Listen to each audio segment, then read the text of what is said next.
Mademoiselle, ma juste place. Aujourd'hui, je vous parle d'un sentiment de révolte que j'ai suite à un coup de fil avec une des femmes que j'accompagne.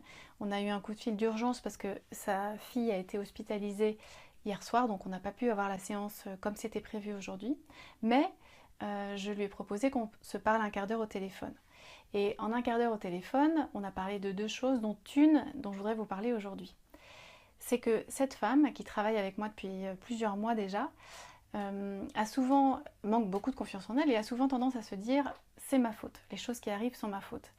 Et en l'occurrence, cette petite fille âgée de 2 ans environ vient d'être hospitalisée parce qu'elle a eu une bactérie qui s'est logée dans la hanche et qui a provoqué une paralysie des jambes. Ça lui a fichu la trouille évidemment de voir que sa fille était paralysée. Elle est allée à l'hôpital.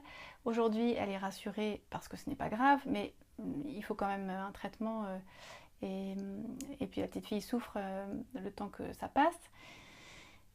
Et cette femme me dit, je me demande si je ne porte pas la poisse à mes enfants parce que il y a 6 mois, il est arrivé à mon aîné de manquer de se faire écraser par une voiture, parce que mon autre fils a été brûlé au 2e degré l'année dernière et qu'on s'est retrouvé à l'hôpital à nouveau.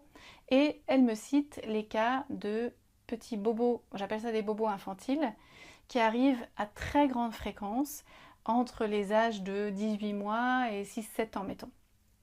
Tout ce qui est les risques de noyade, les enfants qui sont passés à deux doigts de se faire écraser, les asthmes, les crises, on se retrouve à l'hôpital, les grosses fièvres, les poussées de fièvre inquiétantes, toutes ces aventures qui arrivent aux enfants à ces âges-là, cette femme les cumule particulièrement puisque ces enfants ont respectivement 6, 4 et 2 ans. Donc, quand je l'entends dire « est-ce que je porte la poisse à mes enfants ?» je lui dis tout de suite « attention, c'est une question qui a son intérêt, même si la façon dont elle est formulée me dérange. La question qui a son intérêt pour moi, c'est de savoir si mes enfants sont en train de réagir. Est-ce que mes enfants, en ayant des accidents, en prenant des risques, en se mettant dans des situations de risque souvent, sont en train de me communiquer quelque chose? Ça, c'est une question qui m'intéresse. Bon, pourquoi pas? À réfléchir. C'est une hypothèse. Mais avant ça, ce qui me semble vraiment important quand vous avez tendance à culpabiliser comme ça directement, c'est de vous remettre un petit coup de réalité sur la tête. Et le petit coup de réalité là, en l'occurrence, c'est que ces enfants ont 6, 4 et 2 ans. Donc, ces fameux risques dont je vous parlais à l'instant, ils sont multipliés par 3 chez elles.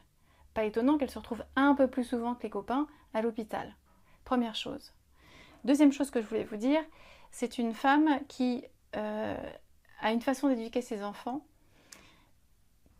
plutôt assez ouverte.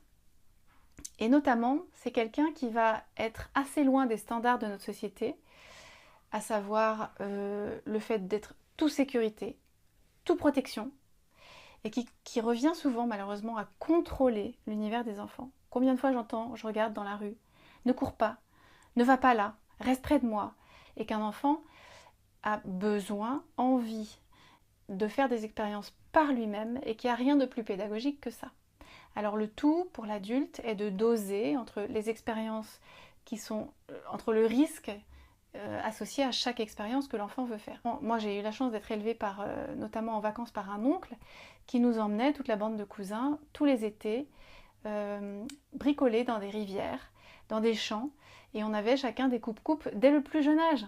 Mais tout ça, c'est une question d'éducation. Il nous a toujours éduqués à nous en servir, à faire attention à ne pas mettre en danger les autres, à ne pas nous mettre en danger nous-mêmes, comment tenir des outils, qu'est-ce que c'est, à quoi ça sert, de quoi c'est constitué, tout ça. Donc ce que je veux dire par là, c'est qu'il n'est pas question de donner des coupes-coupes à vos enfants, mais cette femme avec qui je parlais conçoit l'éducation un peu comme ça. Et donc oui, ces enfants ne sont pas tout le temps tenus, ne doivent pas tout le temps rester collés à elle.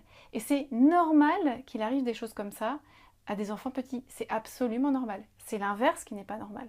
Ne jamais, que votre enfant ne soit jamais tombé, ne soit jamais allé à l'hôpital pour tel ou tel problème, n'ait jamais risqué, n'ait jamais risqué un accident ou une blessure. C'est ça qui est moins normal, voyez? Ou du moins qui correspond à un type d'éducation peut-être un peu trop serré ou un peu trop protecteur. Donc, bon, je ne faisais pas cette vidéo pour critiquer qui que ce soit, mais simplement pour expliquer que si vous avez, comme cette femme, tendance à culpabiliser très souvent en disant «Oh, c'est moi qui porte la poisse à mes enfants», s'il vous plaît, replacez les choses dans leur contexte et donnez-vous un petit coup de réalité. Oui, quand on a des enfants qui ont 6, 4 et 2 ans, évidemment qu'on va se retrouver à l'hôpital de temps en temps.